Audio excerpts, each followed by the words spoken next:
शिकायत करते हैं, परेशान होते हैं, औरों को भी परेशान करते हैं, अपने ही परेशान नहीं होते हैं। अपने परेशानी को हम दूसरे पर लादते हैं ताकि वो भी परेशान रहे। हम तो है ही है, हम तो दुखी है ही है, तो दूसरे क्यों सुखी। आज स्थिति ऐसी बन गई है।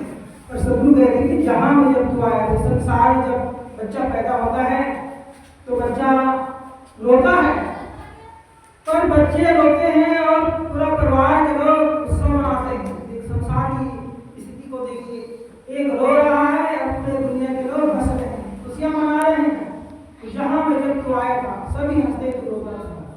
लेकिन अगर हम जीवन को अच्छा बना ले, बहुत सुंदर बना ले, अपना व्यवहार अच्छा बना ले, उपकार का काम करे, परिवार का काम कर ले, तो इस संसार से जब हम जाएंगे इस संसार के लोग हमारे लिए रोएंगे, हमारे अच्छे कर्मों को याद करके रोएंगे कि वो कहेंगे देखो भैया कितना अच्छा था, जब तक इस संसार में था, संसार में कितना भला कर रहा था, आज इस संसार से चला गया।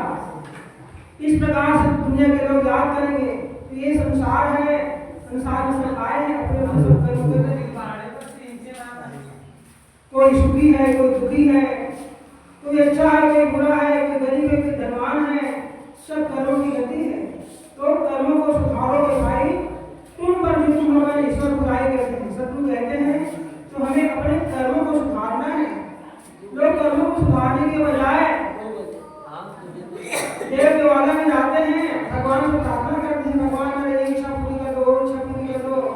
कर्मों को सुधारते नहीं। अगर कर्म सुधार जाए तो धर्म भी सुधर जाएगा, जीवन भी सुधर जाएगा, जीवन अच्छा बन जाएगा। लेकिन अच्छा बनने के लिए बहुत परिश्रम है, बहुत मेहनत है, बहुत कुछ समर्पण करना पड़ेगा जीवन में, तब अच्छा बनेंगे। लेकिन बुरा बनने के कुछ लगता ही नहीं है। तो ये जीवन है, जीवन को सुंदर बनाना है, अच्छा बनाना है। तो कहते हैं भले बुरे दो रास्ते हैं, गौर से सुन लो, तुम्हें चलना जिस मार्ग से अपना रास्ता चुन लो। चलने से पहले सोच लो अंजाम क्या होगा, भला कर भला होगा, बुरा कर बुरा होगा।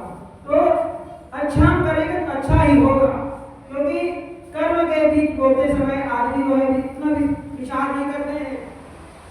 सोचते हैं कि चलो देखा जाएगा जो होगा। क्या देखा जाएगा भैया? जब किसी के घर में आग लग जाएगा और तो सोचोगे यार मैं कुआं खोलूं तो आपको बुझाऊं, क्या बुझ पाएगा? नहीं बुझेगा। आपको कुआं खोल करके कब से जल्दी खत्म हो जाएगा। तो ऐसे ही ये जीवन मिला है। अच्छा कर्म को थोड़ा थोड़ा सदगुरु को अगर हम धारण करते हैं, थोड़ा से तो थोड़े थोड़े सदगुरु को धारण करेंगे, लेकिन सब सदगुरु हमारे पास आ जाएंगे। और एक दुर्गुण को अगर हम धारण करेंगे तो धीरे धीरे सब दुर्गुण हमारे पास आ जाएगा। एक दृष्टांत याद आ रही है, कैसे एक दुर्गुण के सहारे सब दुर्गुण आ जाते हैं। एक पंडित जी थे, उनकी एक सयानी लड़की थी, बहुत सुंदर थी, गुणवती थी, रूपवती थी।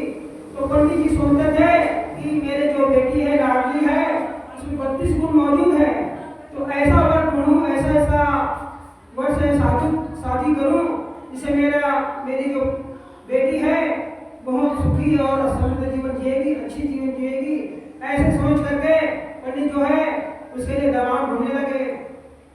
बहुत ढूंढते वर्षों बीत गए, लेकिन उनको 32 गुण वाले दामाद मिलते नहीं थे। 28 गुण, 25 गुण, 26 गुण ऐसा ही मिलता था। तो एक दिन क्या हुआ, पंडित जी कहीं जा रहे थे, किसी ने पूछा पंडित जी क्या बात है, बहुत परेशान लग रहे हो, बहुत दुखी लग रहे हो, क्या बात है, क्या तकलीफ है, आप कुछ बताओगे? तो उसने कहा भैया क्या बताऊं, मेरी बेटी सयानी हो गई है, शादी हो गई है, उसके लिए मैं वर ढूंढ रहा हूँ, लेकिन कोई मिल ही रहा है, किस तरफ से वर चाहिए? तो कहा पंडित जी ने कि मेरी जो बेटी है 32 गुण से युक्त है,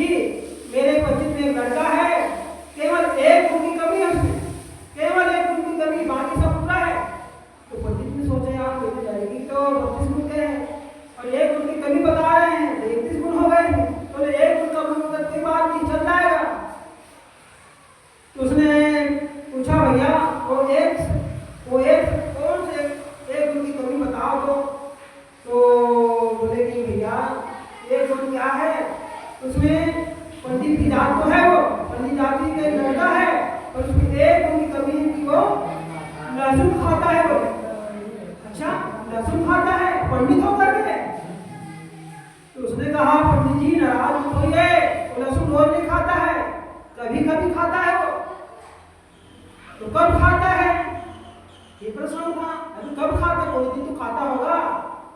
उसने कहा जब मांस खाता है तो लहसुन खाता है, अरे मांस भी खाता है तो कैसा पंडित होगा वो मांस खाने वाला। अरे पंडित जी नाराज मत हो, रोज थोड़ी खाता है, रोज मांस नहीं खाता है, तो कब खाता है, जब शराब पीता है। अरे वो तो शराब भी पी रहा है पंडित होकर के, तो पूरा बर्बाद हो जाएगा। तो उसने कहा भैया रोज नहीं पीता शराब, तो कब पीता है कि जब जुआ में पैसा जीतता है ना तब शराब पीता है। बोले इसके मतलब वो पंडित शराब भी पीता है, जुआ भी खेलता है। उसने कहा कि रोज नहीं खेलता है जुआ। तो ऐसे ऐसे उसको गिनाते गिनाते जब गया तो उस व्यक्ति के पास कोई गुण नाम की चीज नहीं, पूरा दुर्गुणों से भरा हुआ, पूरा दुर्गुणों से। इसलिए कहते हैं एक गुण, एक गुण हमारे जीवन में आ जाए तो एक गुण से सारे सब गुण आ जाएंगे।